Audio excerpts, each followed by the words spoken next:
Good morning if you're in the US. Good afternoon if you are in Israel or in Europe. I'm Jonathan Conricus, Senior Fellow at FDD and former Israel Defense Forces International spokesperson. It is Wednesday, July 17th. The multi-front Iranian war against Israel in the Middle East is now 285 days old.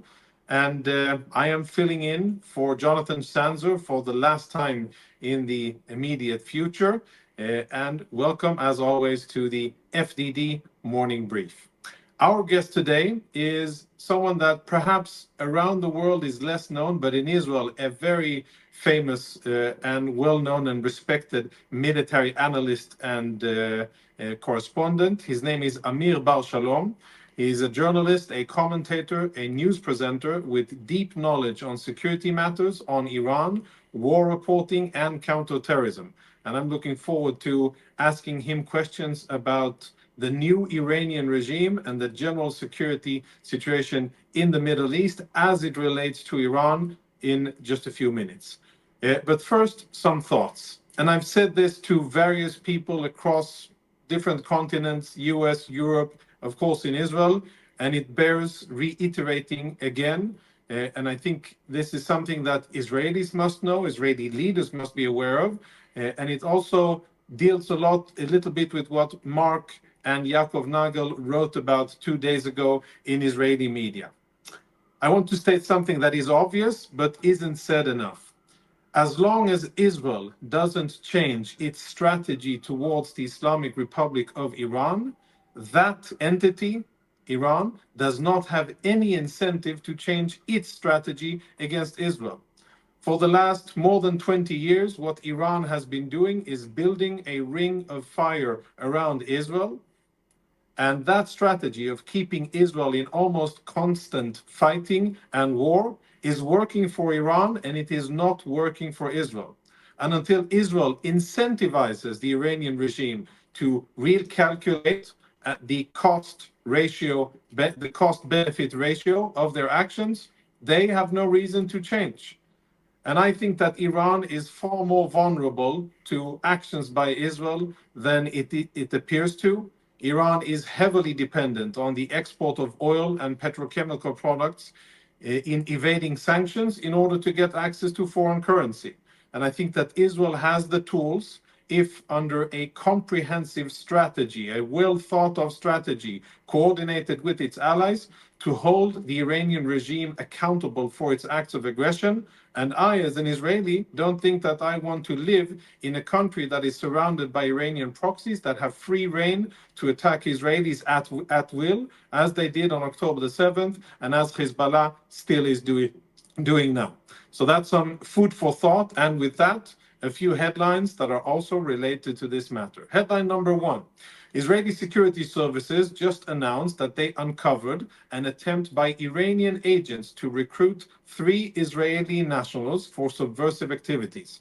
So far, the name of one Israeli Jew from Modi'in Elite, aged 21 years, has been exposed, and he received payment in Bitcoin and cryptocurrency for conducting various criminal activities inside Israel, including collecting intelligence, arson, online incitement, and additional activities a few months back.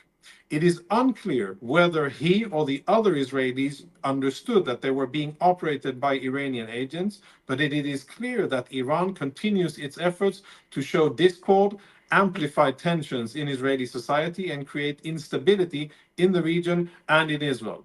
And of course, as always, credit to the Internal Security Agency, Shabak in Hebrew, for thwarting and uncovering these activities. Headline number two. German authorities arrested a Hezbollah operative in central Germany. The man is of Lebanese origin and citizenship, but he reportedly lived in the German state of Lower Saxony. Prosecutors say he joined Hezbollah in 2016 and recently started procuring drone components, including engines, to export to Lebanon for use in terrorist attacks against Israel. We've been here before. Iran-backed terrorists have cropped up on German soil as recently as late 2023. Back in December, German police raided half a dozen sites in Berlin, the German capital, arresting 3 suspected Hamas terrorists. at that time. The men were reportedly storing weapons in Berlin for use in terrorist attacks against Jewish European targets. Hamas and Hezbollah are banned in Germany, but these terrorist organizations and their operatives keep on slipping through the cracks. Headline number 3, a country that we don't speak about a lot because of Ukraine and Israel and Iran and many other events, but really should have our attention as well. Syria held parliamentary elections on Monday. This is the 4th election since 2011, when the Syrian civil war broke out.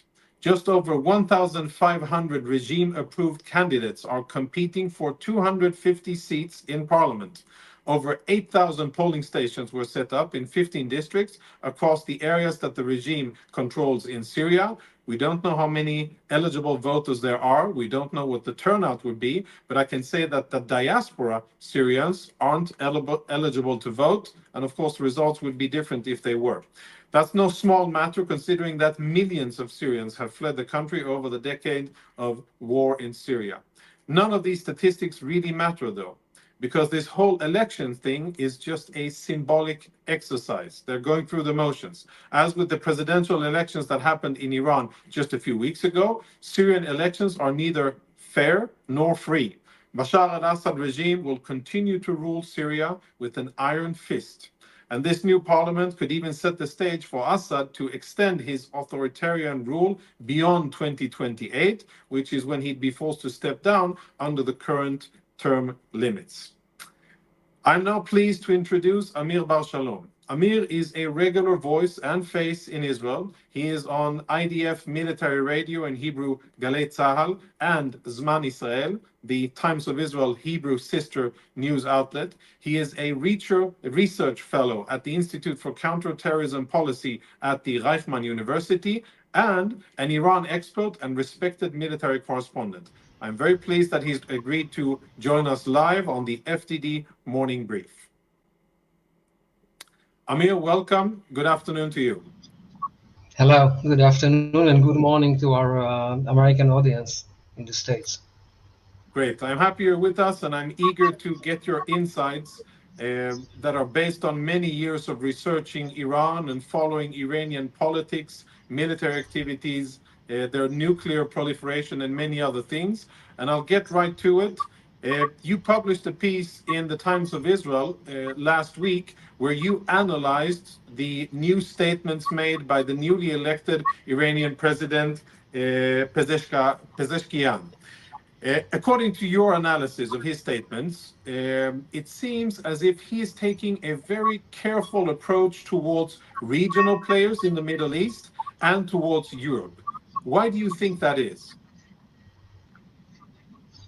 Well, first of all, I think we should start, Jonathan, with a small story behind this column that was published in the Tehran Times. The president was elected on July 2nd. It was a Friday, and he held a press conference on Saturday. The press conference started, but immediately stopped, and he was called to the supreme leader. Why? No one knows, and no, he didn't have any press conferences after that. What we saw afterwards is just this column, which was published a week after, and it looks very suspicious. Why and what happened during this week and with the Pezeshkian? By the way, Pezeshkian, the word Pezeshkian in Persian is a doctor, and Yan is a family, which means a family of doctors, and he's a doctor. He's a heart surgeon. And when I started to read that, you saw that he's kind of dividing the world into two. The what we call the Arab states around Iran. You saw Europe, and you saw what is been defined by Pezeshkian as Iran's friends, which is Russia and of course Russia and China. But when I started to read it, I saw that he was very careful with his way. He took a very fine line, like he's walking in a huge minefield. And the minefield is first of all, the internal the domestic minefield in Iran. He has to maneuver between a lot of domestic powers, which is the round circles around the, let's say, around the supreme leader. That's the first one. The second one is IRGC. The third one is the Majlis, the Iranian parliament, and there are many more. That's why he was very careful with everyone instead of the US, but we'll get there afterwards. What Pezeshkian started to wanted to show is that he's an Iranian patriot, and then he has a pragmatic approach. That's the order. First of all, Iranian patriot, and by doing it or by saying that, he is kind of winking to the conservative, to the supreme leader, and I connect that to the press conference that was stopped a day after he was elected. Someone defined borders to the new president, and then the next thing we saw is this column. Getting to Europe, it was very interesting by reading the part that was referring when he referred to Europe. First of all, he started by criticizing Europe, and he said Europe, the word Europe, and I'm saying that because afterwards, when we get to the U.S. reference, we will understand why he emphasized Europe in this part. When he spoke about Europe, he spoke about the deeply disappointment in Iran by the European measures that were taken in 2018 after the withdrawal of the U.S. by President Trump, then from the JCPOA. They had kind of framework understanding after the withdrawal that Europe will, let's say, preserve some of this agreement in order to relieve some American sanctions that were imposed on Iran after their withdrawal, but Europe didn't do so. And he spoke about the deep disappointed regime.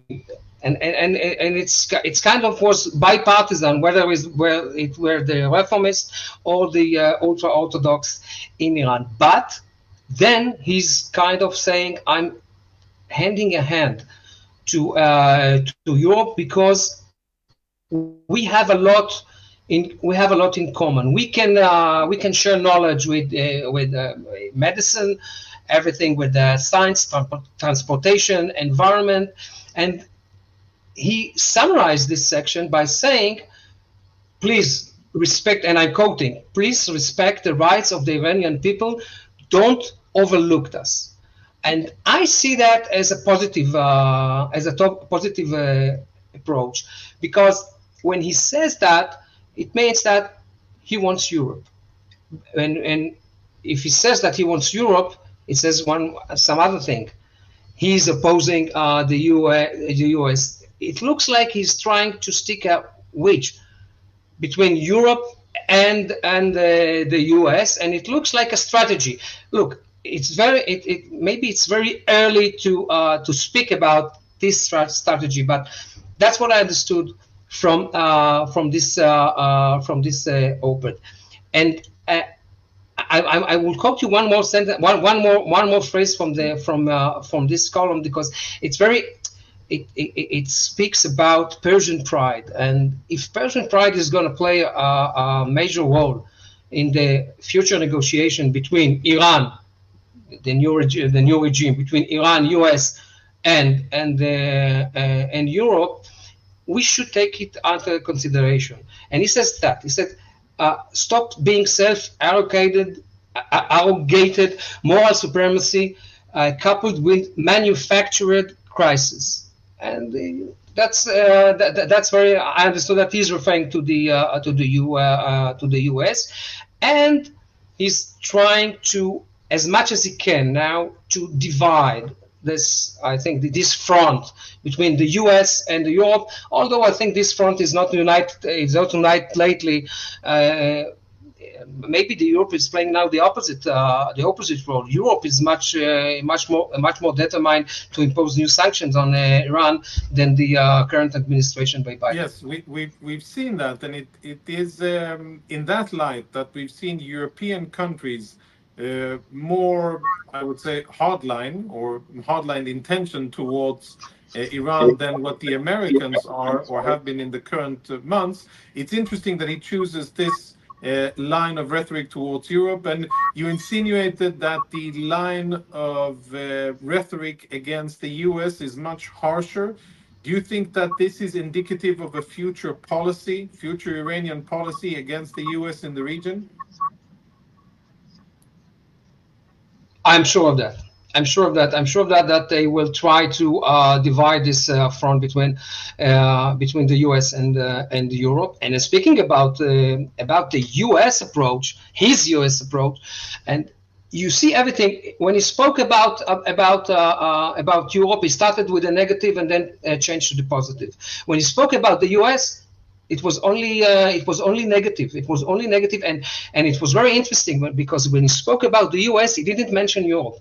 He said U.S. and the West, and you see that he was trying to be very, very, very, very careful not to connect Europe to the U.S. in the negative view. And when he spoke about the U.S., you know, I saw that.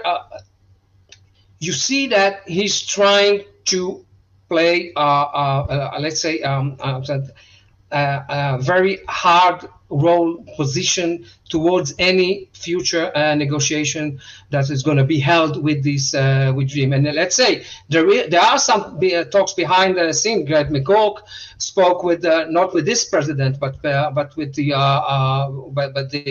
Raisi's president in Oman. With this president, you see that he's kind of I don't know, he's starting or wants to be or to start with as a hardliner towards the U.S. and not as someone who is anxious to release Iran right. or from any sanctions. And there's one more thing when he speaks about the U.S. Before that he spoke about the friends. He spoke about Russia and China, and he didn't mention the word Axis. He didn't mention the word Axis. I think he was very careful with using that word because he doesn't want to mention this the dual polar situation now that we see in the region. Right. So he claims in his statements, and I think he's made more than one reference to it, but also in his written word, the newly elected Iranian president, he says that Iran isn't aspiring to achieve nuclear military capabilities. How relevant do you think such statements are? How truthful do you think they are, given obvious evidence that indicates differently? And also the fact that ultimately he isn't the man who decides whether or not Iran goes nuclear and what it does with its nuclear policy. Absolutely right. He will not decide. The only man, the only figure that can decide about breaking through to a bomb is the supreme leader. And by mentioning this fatwa, and let's say although no one saw this fatwa, never the fatwa that everyone is speaking about, and you know this fatwa that Iran doesn't want a nuclear weapon was rarely mentioned by his formers. By the regime of Raisi. And this is very interesting. It's very interesting whether it's kind of a hint that the supreme leader wants to send to the West, saying that okay, now we can speak about a new arrangement. I don't want to say getting back to the JCPOA, because with the amount of enriched uranium, I think the JCPOA doesn't exist anymore. But it's kind of he gave the West kind of a hook that they can start to talk with. But, and the but is very important. after saying that, after quoting this fatwa that Iran doesn't want to gain any nuclear capability, he started speaking about the NPT. And I saw that as a threat. And he said that, look, Iran, we signed the NPT and you impose sanctions on us, but we are under the NPT. And look on Israel. What happens in Israel? Israel never signed the NPT. And how do you treat her? So, what is the Iranian conclusion? The Iranian conclusion is that we can withdraw from the NPT and nothing will happen. And by withdrawing from the NPT, this is a serious threat. This is a serious threat, and I think it's kind of it's between the lines. I read it between the lines, and it's very important to understand that, because there are in the last year we saw a few conservative outlets in Iran starting to speak about rethinking on the NPT agreement, and maybe Iran should withdraw from the NPT, and and everyone understand what it means. Right. So we have time for one last quick question, the regional question. How do you see, based on the statement so far, how do you see Iran's regional policy of building proxies, of destabilizing the Middle East, of arming terrorists, and all the nefarious activities that Iran is so notorious for? How do you see those changing, if at all, under Pezeshkian? Do you think that there will be a change, or do you think that the Iranian regime will continue to do what they're doing in the Middle East?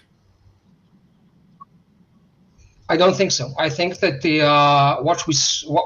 I don't think Pezeshkian will have any influence on the what we call the Iranian octopus, because I think in this term the IRGC is it's much more powerful than the president, especially a reformist president. But there might be some, I can say that some points that will raise tension between the IRGC policy and the official Iranian government policy, and we saw it in the past. We saw it in the past when Zarif was a recording that was published in 2021 that Zarif criticized Qasem Soleimani. And when he criticized Qasem Soleimani, he told Qasem Soleimani is holding his own foreign policy, and sometimes it's not the same policy that the Iranian regime, the official Iranian regime policy. So this tension is inherent tension. He cannot avoid that.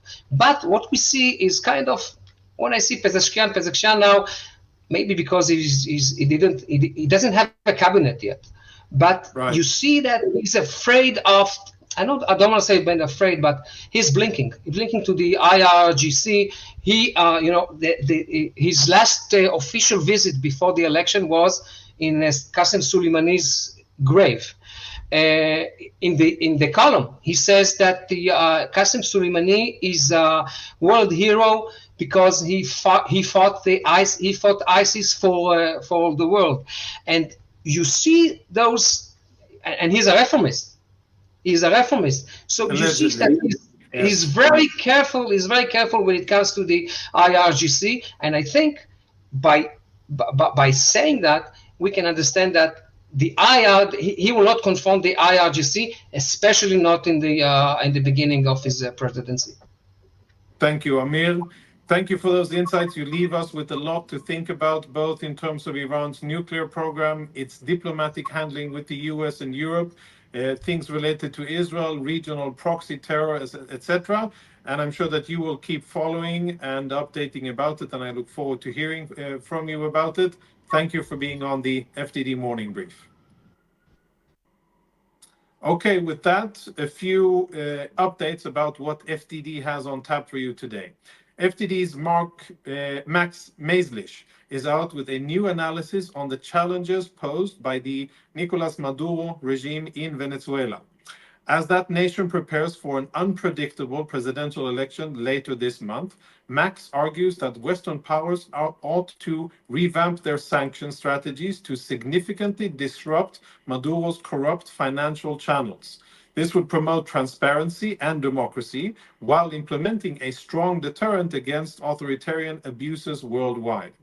Catch the latest FDD flash brief profiling the latest activities of Kataib Hezbollah, an Iranian proxy militia based in Iraq that is responsible for the deaths of 3 US service members in Jordan earlier this year.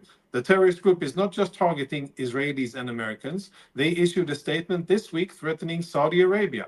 As my colleague Joe Truzman points out in the analysis, Riyadh in Saudi Arabia should take these threats seriously and would do well to reassess its relationship with the regime in Iran that it is demonstrating hostility towards the kingdom's sovereignty.